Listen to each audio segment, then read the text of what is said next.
এই বিভু, বিভু, কোথায় আছো তুমি?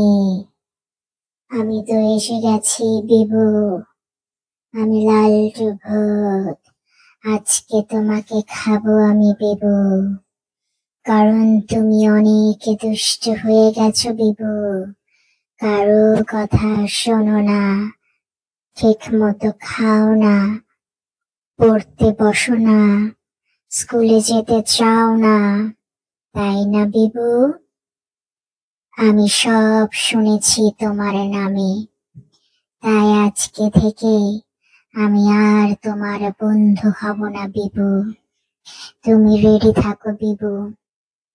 আজ রাত 12টায়, গভীর রাতে, সবাই যখন ঘুমাবে তখন টুক করে তোমাকে আমি ধরে নিয়ে আসবো বিভু।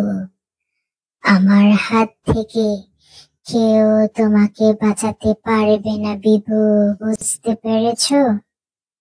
তুমি জানো না বিভু, ছোট বাবুদের ঠিক মতো খেতে হয়, ঘুমাতে হয়, পড়াশোনা করতে হয় বিভু।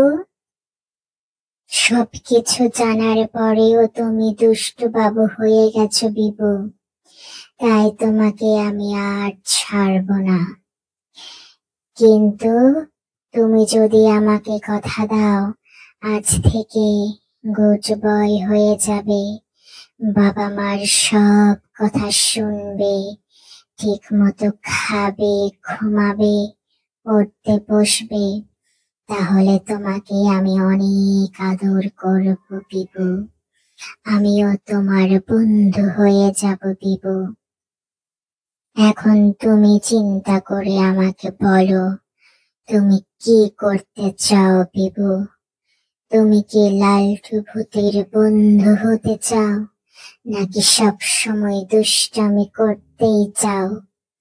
তোমার বন্ধুদের দেখো বিভু, সবাই বেশি বেশি খেয়ে, বেশি বেশি পড়াশোনা করে কত বড় হয়ে যাচ্ছে বিভু। আর তুমি এখনো ছোট বাবু হয়ে আছো বিভু। সবাই তোমাকে নিয়ে অনেক হাসাহাসি করে বিভু। সেটা কি তুমি জানো? তোমার বাবা মা তোমাকে অনেক ভালোবাসে বিভু। তারা তোমার জন্য কত কিছু করে, তাই না বিভু? তোমার মা তোমাকে মজার মজার রান্না করে খাওয়ায় বিভু। তোমার বাবা তোমার জন্য কত কিছু কিনে আনে বাবু। তাই বলছি, তুমি আজকে থেকে তোমার বাবা মাকে অনেক ভালোবাসবে বিভু। সব সময় বাবা মার বাধ্যগত থাকবে বিভু, তাহলে জীবনে অনেক বড় হতে পারবে বিভু। ভালো থেকো বিভু।